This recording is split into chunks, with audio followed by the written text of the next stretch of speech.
옆에 있는 식구들하고 인사할까요? 예수 안에서 사랑합니다. 예수 안에서 축복합니다.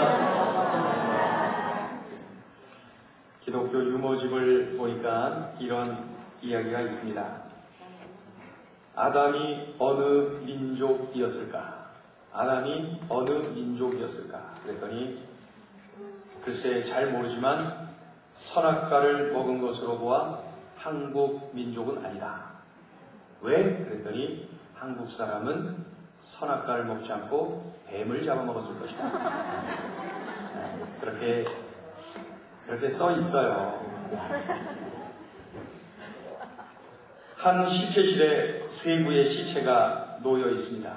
시신이 세 구가 놓여 있는데 한결같이 시신이 다 웃고 있는 거예요. 아, 행복하게 가셨나봐요. 그 세 시체가 다 웃고 있어요. 경찰과 검시관이 같이 들어갔어요. 검시관이 그것은 이제 다 조사한 것을 경찰에게 알리는 것입니다. 검시관이 말하죠. 이 첫 번째 시체를 보세요. 싹 웃고 있어요. 10억짜리 복권에 당첨됐습니다. 깜짝 놀라서 너무 좋아서 확 웃다가 쇼크사 하셨습니다. 두 번째 시신으로 옮겨가서 검시관이 소개하죠. 두 번째 이분은 번개 맞아서 죽었습니다. 번개 맞았는데 왜 이렇게 활짝 웃고 있나요? 예, 사진 찍는 줄 알았나 봅니다. 찰칵하면서 확, 그러면 확 웃잖아요 우리가. 그래서 그랬나 봅니다. 세 번째 시체로 옮겨가서 설명합니다. 이분은 총에 맞아 죽었습니다. 에? 총에 맞아 죽었는데 어떻게 이렇게 활짝 웃고 있나요? 예, 겨드랑이에 맞았습니다. 겨드랑이 맞아서 간지러웠다 이거죠. 유모집, 기독교 유모집에 이것이 기록되어 있습니다. 그저 잠시 지나가는 우스갯소리입니다. 이런 이야기들은 그냥 잠시 웃고 지나가는 거죠.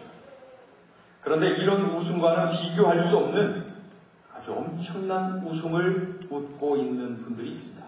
아브라함과 사라.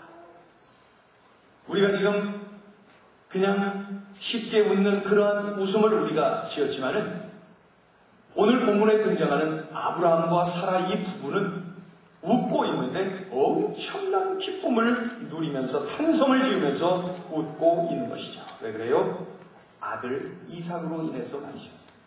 남편 아브라함 100살, 부인 사라 90살, 노년의 이 불가능한 때에 몸과 마음과 모든 것이 불가능한 때에 하나님께서 이삭을 약속대로 주셨어요. 기뻐서 웃었어요. 승리해서 웃었어요. 그 아들 이름도 웃음이라고 하는 뜻으로 이삭의 뜻이 웃음이거든요. 그래서 6절을 보시면은 6절에 이렇게 돼 있어요. 하나님이 나를 웃게 하시니 듣는 자가 다 나와 함께 웃으리로다. 그러면서 여러 사람들에게 이 기쁨을 같이 웃자고 함께 같이 이 기쁨을 누리자고 이야기를 하고 있는 것이죠. 하나님이 아브라함에게 궁극적인 승리의 웃음을 주셨다는 거예요. 지금은 힘들어도 오늘은 삶이 고달파도 내일 웃을 수 있다면 궁극적으로 웃을 수 있다면 그게 바로 승리입니다. 오늘 웃다가 내일 울면은 그거 안 좋아요. 오늘은 어떠하든지 간에 내일 웃을 수 있다면 궁극적으로 웃을 수 있다면 그것이 바로 승리가 아니고 무엇이겠습니까? 그렇다면 우리를 웃게 하시는 하나님은 어떻게 우리가 만날 수 있을까요? 나를 승리하게 만드시는 하나님은 우리가 어떻게 만날 수가 있을까요? 그 하나님을 만나고 싶지 않습니까? 아브라함이 아브라함 될 수 있었던 것은 도저히 잊지 못할 말씀을 받았거든요. 잊을래야 잊을 수 없는 말씀을 하나님께로부터 받았어요. 그러니 하나님을 잊을 수가 없었던 것입니다. 아브라함이 아브라함 될 수밖에 없었어요. 그 말씀이 창세기 12장에 기록되어 있어요. 갈대아 우르 지방을 떠나라. 내가 지시할 땅으로 가라. 그 다음에 주신 말씀이 뭐예요? 아브라함아, 네가 복의 근원이 될 것이다. 네가 축복의 통로가 될 것이다. 이 약속을 주셨어요. 이 말씀 말이에요. 그때 받은 이 말씀이 심장에 자리 잡고 있었기 때문에 아브라함은 아브라함 될 수가 있었고 하나님의 축복을 누릴 수가 있었던 것이죠. 자신을 향한 하나님의 약속의 말씀을 붙잡으니까 그 말씀이 평생 요절이 되었어요. 평생 말씀이 되었어요. 고난 중에도 버틸 수가 있어요. 고난 중에도 소망을 가질 수 있어요. 고난 중에도 미소를 지을 수 있어요. 고난 중에도 미래를 기대할 수가 있어요. 왜요? 내 안에 하나님이 주신 약속의 말씀이 있으니까. 하나님을 신뢰하니까. 그 내가 신뢰하는 그 하나님이 주신 말씀이 내 안에 있기 때문에 나는 고난 중에서도 웃을 수 있어요. 고난 중에도 미래를 기대할 수가 있더라는 것이죠. 여러분에게는 늘 가슴에 자리 잡고 있는, 그래서 큰 힘과 위로를 가져다주는 하나님의 말씀이 자리 잡혀 있는 것입니다. 평생 요절 말씀이에요. 나를 바꾼 그때 그 한마디라고 하는 책이 있어요. 1권, 2권으로 되어 있는데 나를 바꾼 그때 그 한마디, 그 한마디가 내 인생을 바꿨다는 거예요. 여러 위인들이 기록되어 있는데 그 중에 베티 포드라고 하는 그런 미국인이 눈에 띕니다. 베티 포드. 우리가 잘 아는 미국의 포드 대통령이 있죠. 포드 대통령의 부인 베티 포드. 그런데 이 남편이 닉슨 대통령이 이게 벼랑간에 이게 하야하면서 그 미국의 상황이 굉장히 어려워진 때에 대통령이 된 사람이 포드예요. 그러니 포드가 얼마나 바쁘고 분주했겠습니까?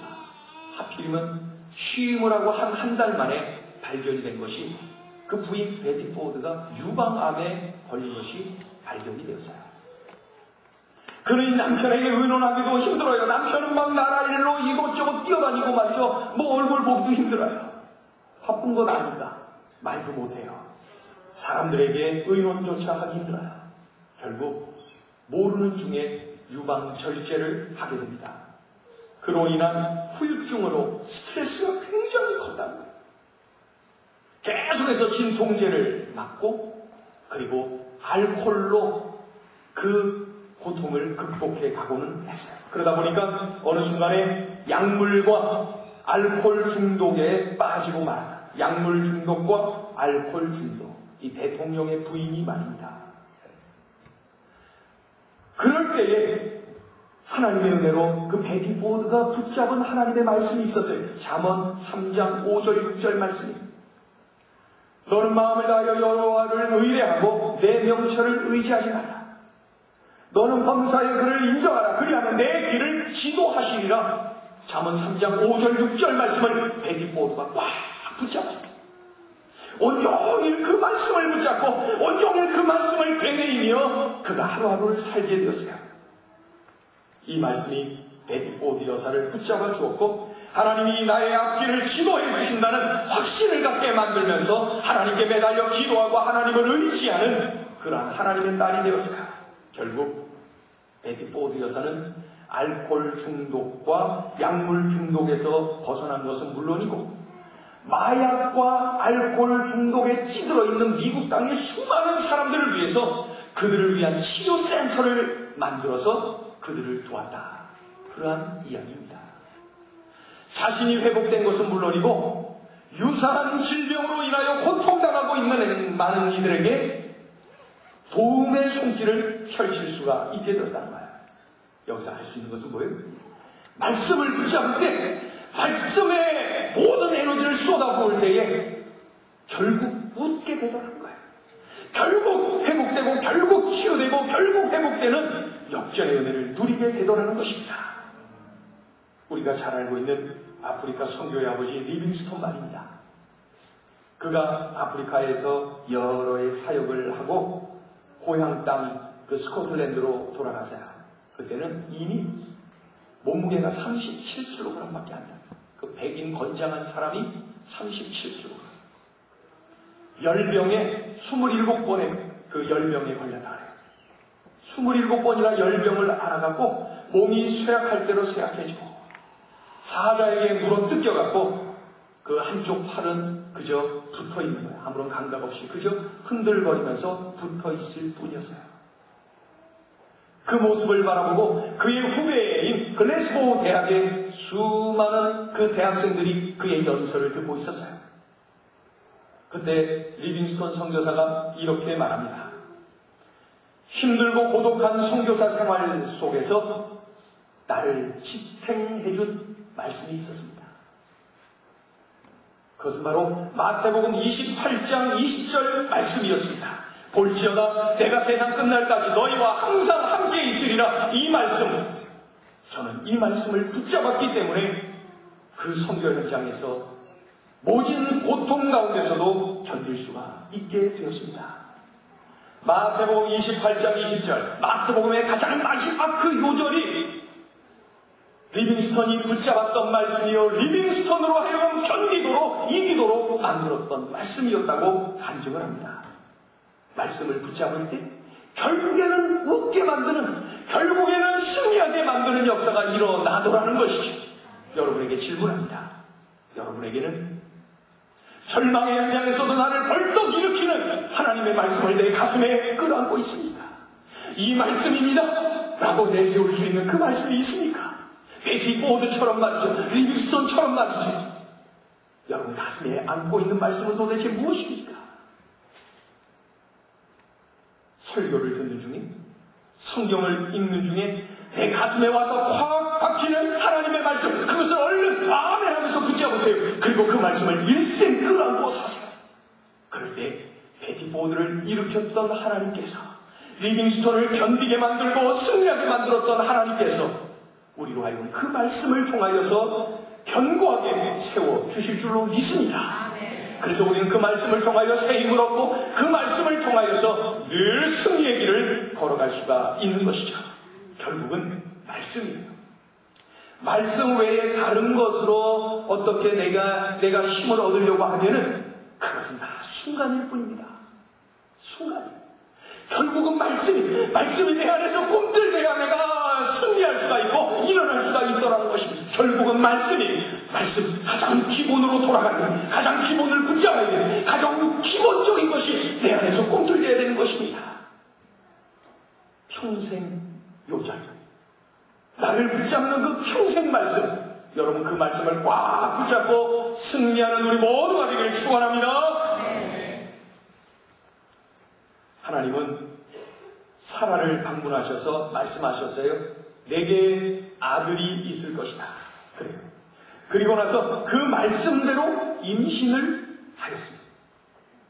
그리고 말씀하셨어요. 때가 차면 이 땅에 태어날 것이다. 말씀하셨어요. 그리고 그 말씀대로 이 땅에 태어났습니다. 여기서 주신 말씀, 때가 차면.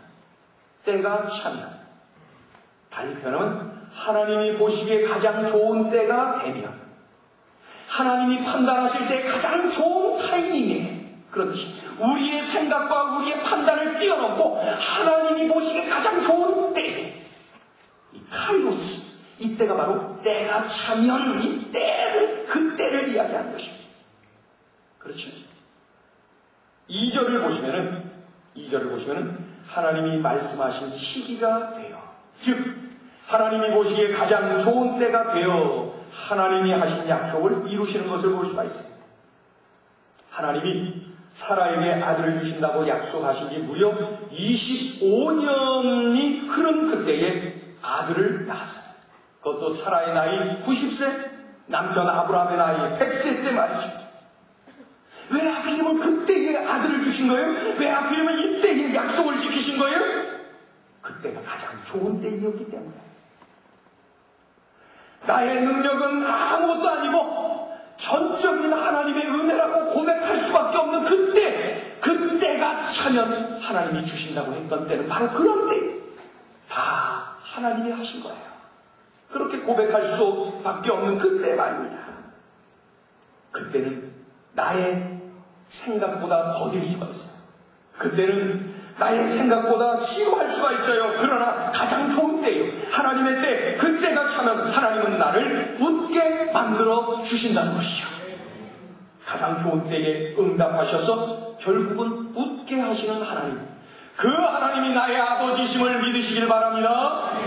하나님을 의지하면 우리가 할 일은 기다려야 돼. 언제요? 하나님의 때. 그때를 기다릴 줄 알아요. 기다림이 믿음이. 기다림은 신뢰. 하나님을 신뢰한다면 기다릴 줄 알아야 돼. 기다리지 못하고 초조해하고 이리 뛰고 저리 뛰고 인간의 방법을 앞세우면 하나님의 때가 차면 누리게 될 그것을 내가 누리지 못하는 것입니다. 기도의 사람으로 널리 알려져 있는 조지 뮬러를 우리가 많이 들어서 압니다. 조지 뮬러 하면은 그의 생애에 5만 번 응답을 받은 사람. 5만 번. 그 엄청난 겁니다. 5만 번이나 응답을 받았다는 것은 정말 대단한 역사.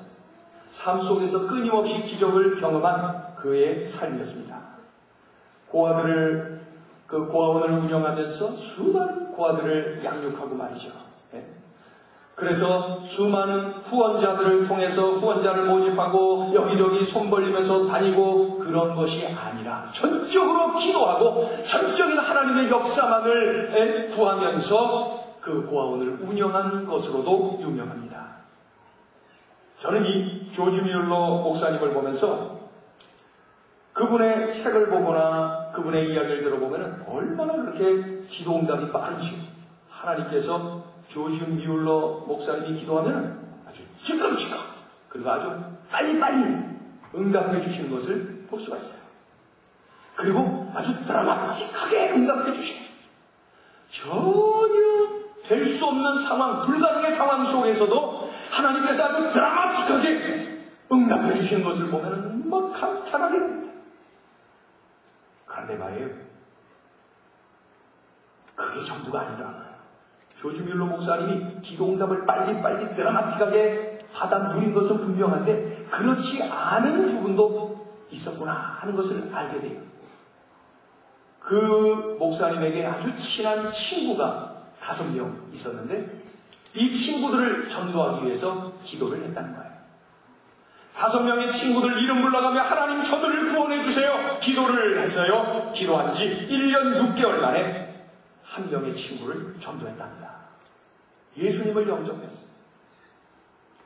그리고 나서 그 뒤로 5년이라는 세월을 더 기도하는 중에 2번째 친구를 전도했어요. 그리고 더 뜨겁게 힘을 내서 기도하고 그 이후로 6년의 세월이 흐르면서 3번째 친구를 전도했어요. 그런데 3명을 전도한 이후에 2명은 영 소식이 없어요. 3명을 전도하고 나서 24년의 시간을 기도를 했으나 2명의 친구는 흔들림이 없어요. 아주 견고해요. 24년 동안은 아무런 소식이 없었어요. 그러다가 이 조지 뮬러 목사님이 세상을 떠나기 직전에 4번째 친구가 예수님을 영접합니다. 놀라운 데 없어요. 그게 바로 참으로 그래도 조지 뮬러 목사님이 그래도 살아서 눈 뜨고 확인한 것이 얼마나 감사합니까? 마지막 한 명은 결국은 예수님을 믿지 않는 거예요. 4명 전도하고 1명은 전도하지 못하고 조지 뮬러 목사님이 세상을 떠났어요. 그 남아있는 1명을 위해서는 무려 52년을 기도했는데 52년 동안 그를 위해서 기도했는데 응답이 없어요. 놀라운 것은 조지 뮬러 목사님이 결세한 직후에 얼마 아니다가 5번째 그 친구가 예수님을 영접했다는 것입니다. 52년에 걸쳐서 그가 구원을 받게 된 거예요. 천하의 조지 뮬러 목사님도 기도하면 하나님이 즉각 아주 드라마틱하게 응답을 빨리빨리 해주셨는데 친구들 5명 전도하는 데는 무려 52년의 기도의 세월이 있었구나 하는 것 또한 우리가 알 수가 있어요. 하나님은 왜 그러셨을까요? 때가 참해. 하나님의 때, 가장 좋은 때에 하나님이 응답해 주시기 위해서 그런 거죠. 만약에 말이에요. 조지 뮬러 목사님의 기도는 다 즉각 빨리빨리 드라마틱하게 그렇게 해줬다면 여기서 제가 설교할 때 이거 못하잖아요. 제가 설교할 때 여러분 조지 뮬러 목사님도 기도 제목 한 가지를 놓고 52년 기도했습니다. 이게 얼마나 우리에게 위로가 됩니까? 나는 기도의 제목으로 20년, 30년 동안 아직도 매달려 기도하는 건 있지요. 그런 거 있잖아요. 제가 알게도 몇 사람은 그런 거 있어요. 알아요, 제가. 조금 더 기도하세요. 뮬러 목사님도 52년 동안 기도한 것이 있단 말입니다. 하나님은 왜 그러실까요? 왜 어떨 때는 빨리, 어떨 때는 왜 이렇게 52년 시간이야? 왜 이렇게 더디게 응답하실까요? 이것이 바로 하나님의 때라는 거예요. 카이로스. 하나님의 때. 우리가 이해할 수 없는 하나님의 때. 때가 참해. 하나님이 가장 좋은 때라고 여겨지는 그 때에 응답의 문이 열려지는 것입니다. 여러분, 기도하다 지치신 분이 있습니까? 그것은 응답이 없습니다 라고 지쳐있는 분이 있습니까? 그렇다면 조지 뮬러 목사님을 바라보면서 조금 더 기도하세요. 조금 더 기도하세요. 때가 차면 하나님이 보시기에 가장 좋은 타이밍이 반드시 하늘문이 열려질 줄로 믿습니다. 결국에는 웃게 되는 것이죠. 지금 아브라함의 나이가 100세, 사라의 나이 90세, 이 나이에 아이를 어떻게 낳습니까? 더욱이 성경에는 이미 아브라함이나 부인 사라나 몸의 상태로 볼 때는 생산이 불가능하다는 것을 분명히 강조하고 있어요. 오늘 본문의 2절을 보시면 어떤 표현이 있어요? 노년의 아브라함. 2절에 나와 있죠. 노년의 아브라함. 5절을 보시면은 아브라함이 그의 아들 이삭이 태어날 때에 100세라. 이런 표현. 7절을 보시면은 아브라함의 노경에 내가 아들을 낳았도다. 이런 표현들. 이런 표현. 아브라함의 노경에, 아브라함의 노년에, 그리고 100살에. 이런 말들이 의미하는 것은 무엇입니까? 불가능이라는 거예요. 동시에 이런 말들이 의미하는 것이 뭡니까? 기적이라는 거예요. 기적. 전적인 하나님의 은혜요 능력이라는 것을 우리에게 강조하고 있는 것입니다.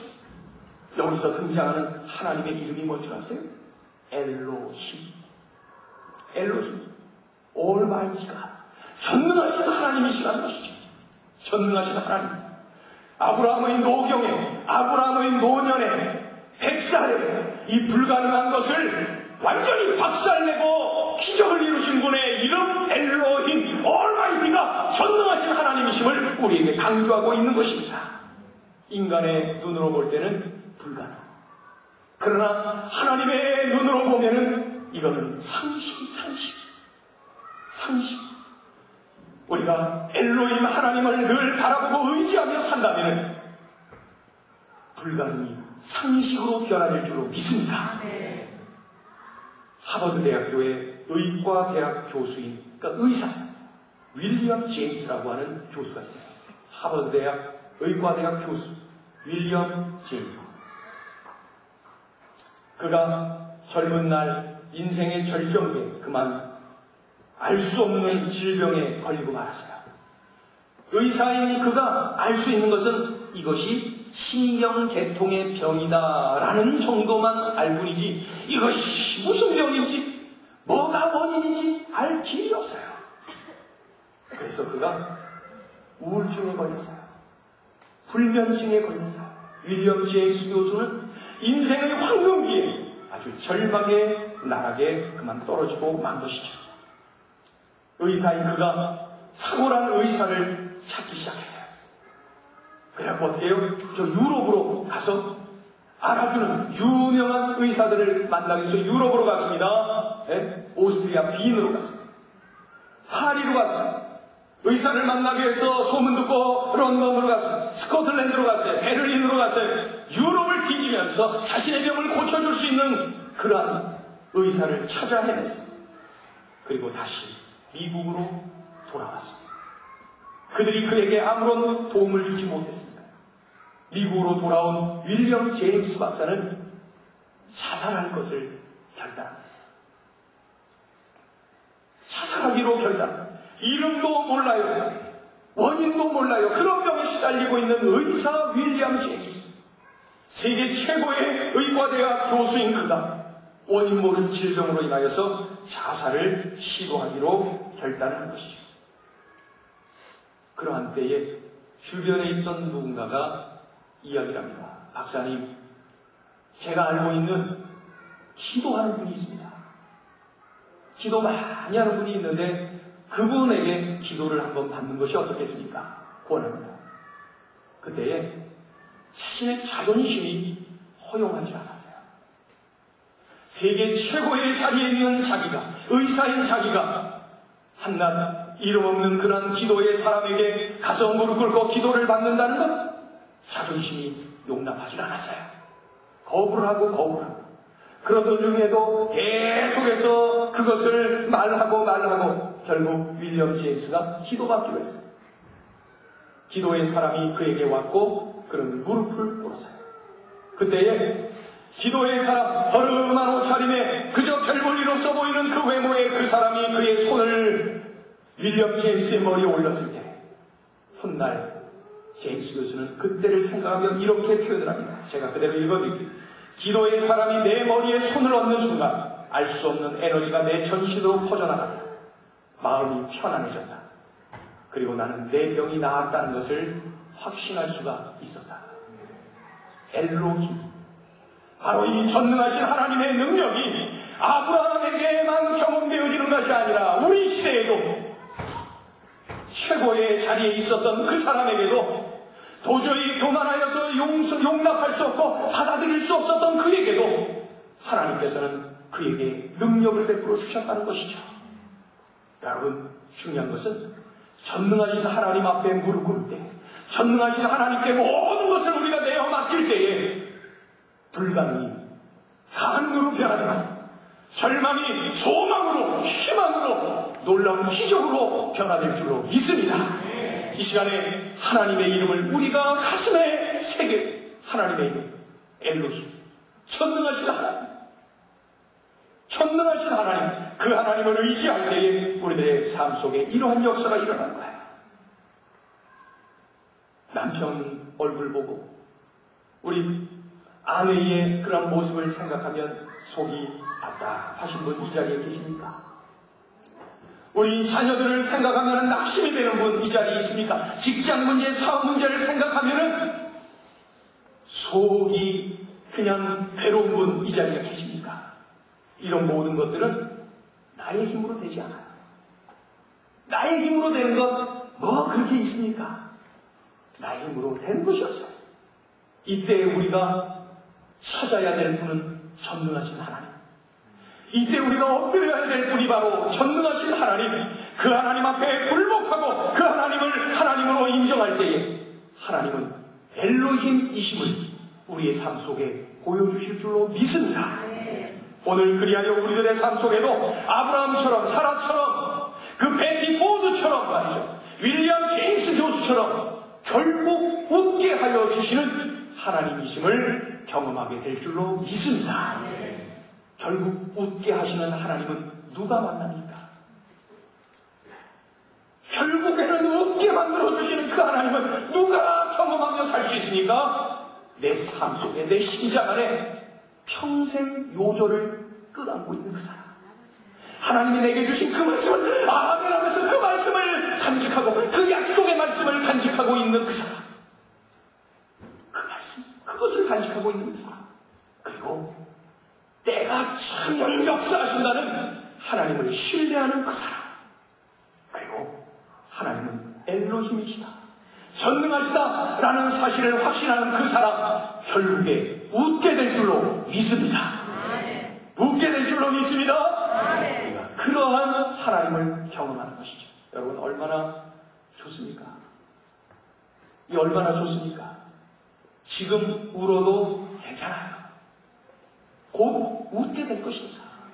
지금 절망해도 괜찮아요. 곧 웃게 될 것입니다. 이것이 바로 믿음의 눈을 뜨고 있는 사람들의 모습입니다. 우리들의 삶 속에 다 웃을 수 있는 사람 누가 그렇게 있습니까? 그러나 나는 점점 좋아질 거야. 나는 정말로 역전을 경험하게 될 거야. 나는 축복의 주인공이 될 거야.